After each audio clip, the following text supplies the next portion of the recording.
Pernikahan yang tak diinginkan. Bab 192. Kenapa? Akhirnya bibirnya terbuka. Suaranya datar, tetapi cukup untuk membuat Zaina tersentak.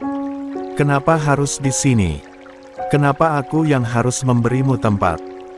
Zaina menggigit bibirnya. Karena aku gak punya siapa-siapa lagi. Isaknya. Ibuku baru saja meninggal. Aku gak tahu harus pulang kemana. Di rumah tanteku juga tak mungkin, dia hanya buruh cuci di kampung. Suara Zaina semakin bergetar. Aku hanya ingin merasakan seperti apa punya keluarga dari ayah. Azarin mengerjapkan mata. Ada sesuatu dalam kata-kata itu yang menusuk jantungnya.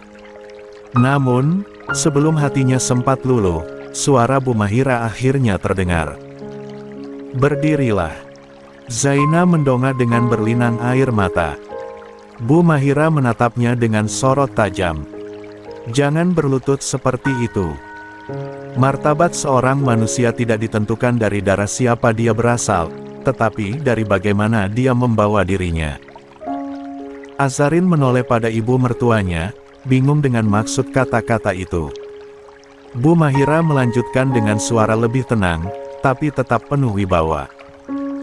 Tapi jangan berharap rumah ini bisa menerimamu begitu saja. Kamu datang ke rumah ini membawa luka yang begitu dalam untuk keluarga ini. Jangan pikir ini akan mudah. Zaina kembali terisak, tetapi dia mengangguk, berusaha menelan pahitnya kata-kata itu. Azarin masih tak tahu harus berkata apa. Semua ini terlalu cepat, terlalu mendadak. Din meremas lembut jemarinya. Apapun yang kamu putuskan, aku ada di sini, bisiknya. Azarin menarik napas panjang. Di tengah kekacauan ini, hanya satu hal yang pasti, tak ada jalan keluar yang tidak menyakitkan. Maafkan aku belum bisa membantumu, kata Azarin dengan pelan, tetapi penuh keyakinan. Kak, maafkan aku. Azarin melangkah mundur. Ibu dan saudariku sedang terluka, karena kedatangan kamu. Coba beri kami waktu mencerna semuanya dengan tenang. Zaina terisak pilu di depan pintu, sementara Larasati menatap Azarin dengan tatapan yang sulit diartikan. Seolah ada puluhan rencana berputar di benaknya. 2. Begitu langkahnya memasuki rumah sakit, Alea merasa tubuhnya membeku. Napasnya tersengal, tangannya gemetar saat menggenggam erat ponselnya. Rasa lelah yang mengendap sejak tadi pagi langsung lenyap, berganti dengan gelombang kepanikan yang mencekik. Dia bergegas menuju ruang ICU, hampir berlari, hingga bertemu dengan Dokter Hana yang baru saja keluar dari ruangan. Hana, apa yang terjadi? Kenapa kondisi Umi tiba-tiba drop lagi? Suara Alea bergetar, tak mampu menyembunyikan kecemasan yang membuncah. Dokter Hana menatapnya dengan ekspresi penuh maaf, sedikit ragu sebelum menjawab. Alea, aku juga nggak tahu pasti. Aku sempat keluar sebentar karena ada panggilan mendadak. Saat kembali, kondisi Tante Herlina sudah memburuk. Saturasi oksigennya menurun drastis, dan dia mulai mengalami distres pernapasan. Alea mengerutkan keningnya, otaknya langsung berputar mencari kemungkinan medis. Tadi Umi masih stabil, bahkan bisa merespons. Bagaimana bisa secepat ini? Dokter Hana menghela napas panjang, lalu menatap sahabatnya dengan ekspresi serius. Alea, Tante Herlina memang mengalami serangan jantung ringan beberapa waktu lalu, tetapi kondisinya sempat membaik karena terapi oksigen dan obat-obatan. Namun, ada kemungkinan terjadi ischemic cascade, di mana aliran darah ke jantung kembali terganggu meskipun awalnya tampak stabil.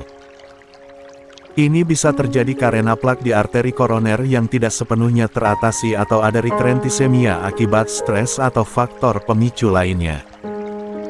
Tapi EKG terakhir tidak menunjukkan perubahan signifikan, kan?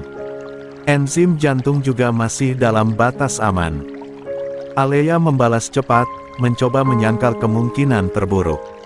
Dokter Hana mengangguk. Benar, tapi pasien dengan non-ST elevation myocardial infarction (NSTEMI), seperti Tante Herlina bisa mengalami fluktuasi kondisi. Apalagi dengan faktor usia dan riwayat tekanan darah tinggi. Begitu suplai oksigen ke jantung kembali terganggu, dia bisa mengalami cardiogenic shock. Dan itu yang terjadi. Tiba-tiba tekanan darahnya anjlok, saturasi turun, dia mengalami dyspnea parah dan mulai kehilangan kesadaran. Alea meremas dadanya sendiri, merasa sesak. Dia seorang dokter, seorang spesialis bedah yang terbiasa menghadapi situasi kritis di ruang operasi. Namun, ketika yang terbaring di ranjang ICU itu adalah ibunya sendiri, otaknya seakan lumpuh. Sekarang bagaimana? Apa yang sudah kalian lakukan?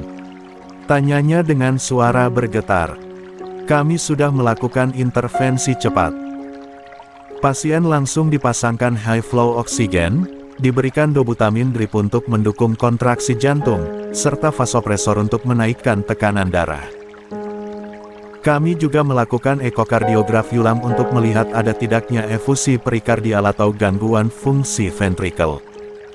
Dan hasilnya, Alea nyaris berbisik, takut mendengar jawabannya. Dokter Hana menatapnya dengan mata berkaca-kaca.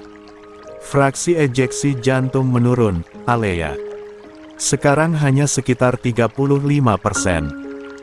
Kami sedang mempertimbangkan apakah perlu dilakukan PCI, percutaneous coronary intervention, darurat atau tidak. Tapi kondisi Tante Herlina masih sangat lemah. Alea merasa tubuhnya kehilangan tenaga, seolah seluruh gravitasi menekan pundaknya. Tangannya mencengkeram jas dokter yang dia kenakan, mencoba mempertahankan keseimbangannya. Aku mau lihat Umi. 3. Dokter Hana menatapnya sejenak sebelum mengangguk. Tapi kamu harus tenang, Alea. Jangan biarkan emosimu menguasai dirimu. Alea tidak menjawab. Dengan langkah goyah, dia berjalan menuju pintu ICU. Dia bisa menghadapi kematian di meja operasi, tetapi dia tidak siap kehilangan ibunya. Tidak sekarang. Tidak seperti ini. Suara monitor detak jantung bergema di ruangan ICU yang hening, berpadu dengan desisan lembut ventilator yang terpasang di wajah ibunya. Alea berdiri kaku di sisi ranjang, tangannya mencengkeram pagar besi seolah jika dia melepasnya, tubuhnya akan runtuh bersama rasa sakit yang mengoyak hatinya. Mata ibunya tertutup, kelopak matanya tampak rapuh dengan guratan usia yang semakin jelas. Tubuh yang dulu begitu kuat, yang dulu memeluknya setiap kali dia jatuh, kini terbaring lemah, dikelilingi selang dan kabel medis. Alea menelan isakannya. Dia menoleh ke arah monitor di samping tempat tidur. Angka-angka itu berkelebat di matanya, gelombang EKG naik turun dengan pola yang tak seharusnya. Tapi tidak ada satupun teori medis yang mampu dia cerna saat ini. Tidak ada satupun solusi yang bisa dia pikirkan. Semua ilmunya, bertahun-tahun belajar tentang tubuh manusia, jantung, darah, organ-organ vital, semuanya terasa sia-sia ketika yang terbaring di ranjang itu adalah ibunya sendiri. Tangannya gemetar saat menggenggam jemari ibunya yang dingin. Umi, suaranya nyaris tak terdengar, penuh kepedihan. Dia menunduk, menghirup napas dalam-dalam, berusaha menahan air matanya. Namun, bagaimana bisa? Ini ibunya. Satu-satunya orang yang selalu bertahan meski dunia menghancurkannya. Orang yang tetap tersenyum meski banyak masalah menerpa, orang yang tetap membelanya sekalipun dunia mengecamnya. Alea tidak bisa menahan tangisnya lebih lama. Air matanya jatuh, mengalir tanpa suara, membasahi punggung tangan ibunya yang masih diam tak bergerak. "Umi, maafin Alea." Suara itu bergetar, penuh rasa bersalah. "Aku gak bisa jaga Umi dengan baik, aku gak bisa ngelindungin Umi dari orang-orang itu." Pandangannya mengabur, bukan hanya oleh tangis, tetapi juga oleh amarah. Dada Alea bergejolak, sesak bukan hanya karena kepedihan, tetapi juga kebencian yang mendidih. Semua ini gara-gara dua wanita itu, Zaina dan Larasati. Kalau saja mereka tidak datang ke rumah kemarin, kalau saja mereka tidak membawa luka lama yang seharusnya sudah dikubur bersama kematian ayahnya, mungkin ibunya tidak akan drop seperti ini. Mungkin ibunya masih bisa tersenyum seperti tadi pagi terakhir kali, menyambutnya dengan tatapan penuh kasih. Alea mencengkeram erat jemari ibunya, rahangnya mengeras menahan kemarahan yang membara. "Aku janji, Umi. Aku gak akan biarkan mereka menang. Aku gak akan biarkan mereka mengambil apapun dari kita." Tangisnya pecah lagi, kali ini lebih dalam, lebih menyakitkan. Dan di tengah kepedihannya, jemari ibunya yang ringkih tiba-tiba bergerak, seolah ingin merespons. Hanya sedikit, nyaris tak terasa. Tapi itu cukup membuat Alea tersentak, kepanikannya bertambah. Umi bisa dengar suara Alea." Tanyanya cepat, harapannya membuncah meski air matanya masih mengalir. Namun, tak ada jawaban. Tak ada suara. 4. Hanya detak jantung lemah di layar monitor. Dan Alea kembali terperosok dalam ketakutan yang paling dalam. Setelah puas menangis, Alea akhirnya keluar dari ruang ICU dengan langkah gontai.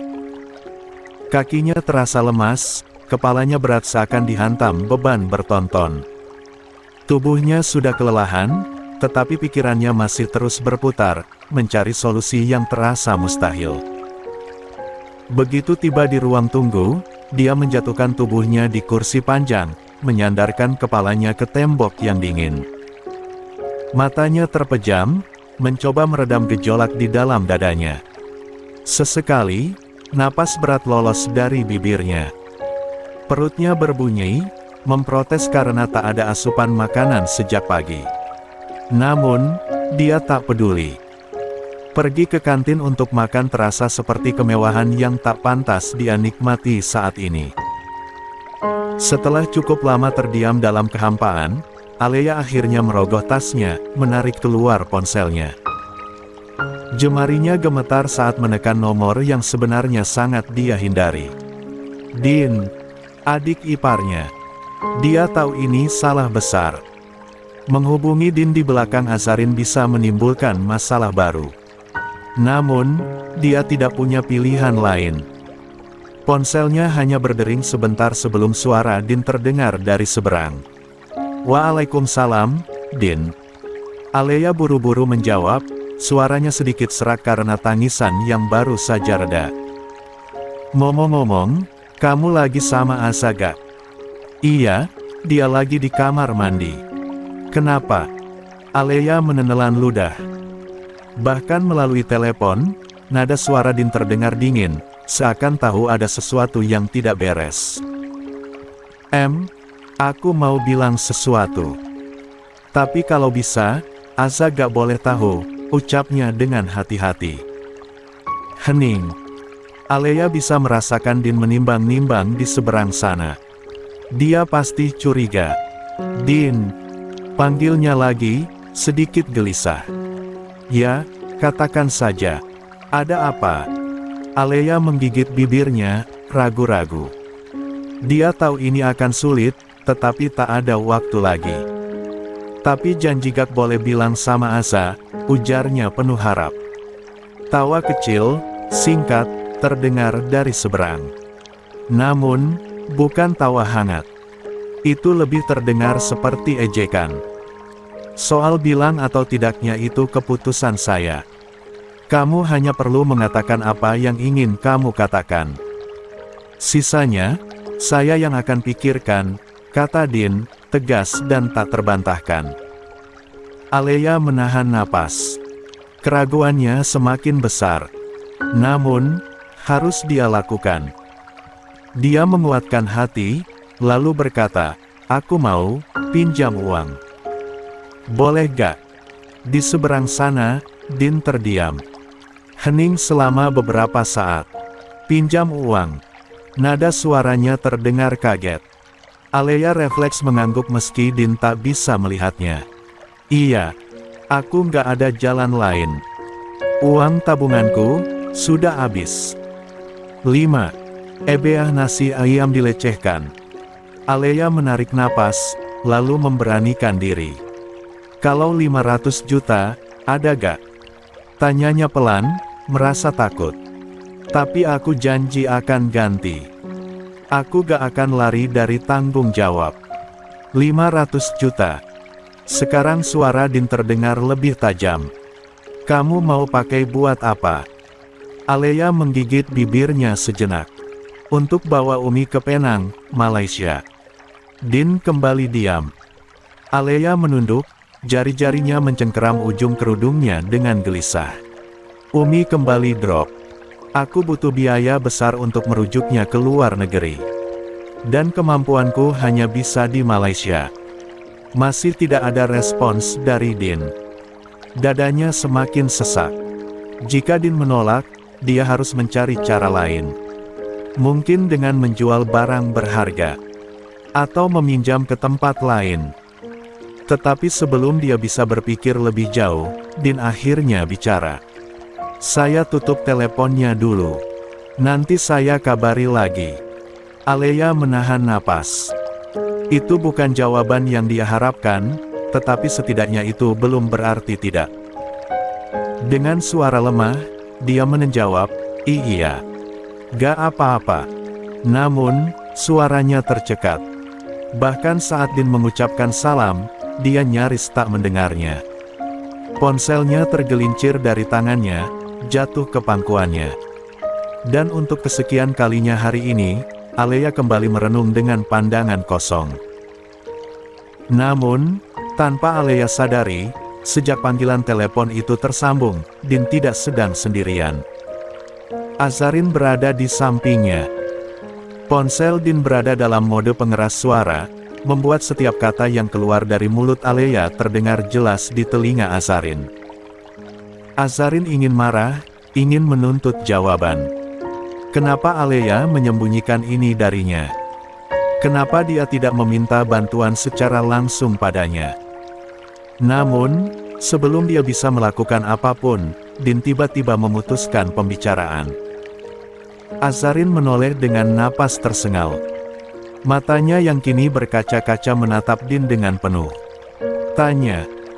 Namun, sebelum dia bisa mengeluarkan suara, air matanya mendadak jatuh. Din melihat itu dengan sigap, dia duduk bersimpuh di depan istrinya yang duduk di sisi ranjang. Menggenggam jemari Azarin dengan lembut. Sayang, bisiknya, menatap istrinya dengan penuh pengertian. Azarin menggeleng pelan, mencoba mengatur napasnya yang mulai bergetar. Kenapa dia kakak bilang sama aku, Mas? Aku juga anak Umi. Suara Azarin begitu lirih. Din menatapnya dengan sabar, lalu mengusap punggung tangan istrinya. Mungkin Kak Alea nggak mau kamu kepikiran.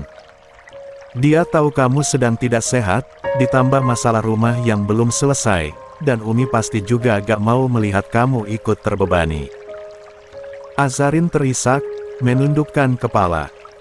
Tapi ini Umi, aku harusnya tahu, aku harusnya ikut berjuang. Juga. 6. Din menarik napas dalam, lalu dengan lembut menarik Azarin ke dalam pelukannya. Aku tahu kamu ingin terlibat, sayang. Aku tahu kamu juga ingin melakukan sesuatu buat Umi. Tapi, mungkin ini cara Kak Alea menunjukkan kasih sayangnya. Dia ingin kamu tetap tenang, tetap fokus merawat diri sendiri, biar gak makin sakit. Pelukan Din terasa begitu hangat, membuat Azarin semakin tak mampu menahan tangisnya. Dia menyesali kenyataan bahwa kakaknya berjuang sendiri dalam diam. Udah, ya, sayang. Soal permintaan Alea, aku akan penuhi, bukan dalam bentuk utang. Kita akan bawa kemanapun Umi akan dirawat, gak hanya ke Malaysia. Jika perlu ke Dubai juga, Mas akan bawa. Aku, kamu, dan Alea, akan merawat Umi bersama-sama. Tangan Din terulur mengusap wajah istrinya yang dipenuhi air mata. Udah, jangan nangis lagi. Inilah yang Alea takutkan, kamu akan nangis. Tapi, Mas heran deh, kok akhir-akhir ini kamu jadi lebih mudah nangis. Ya, gak hanya itu. Kamu jadi lebih manja, ujar Din berusaha menghibur istrinya. Wajah Azarin yang semula merah karena menangis, kini berubah menjadi malu. Udah aku mau ke rumah sakit. Katanya Umi drop. Aku harus lihat langsung kondisi Umi.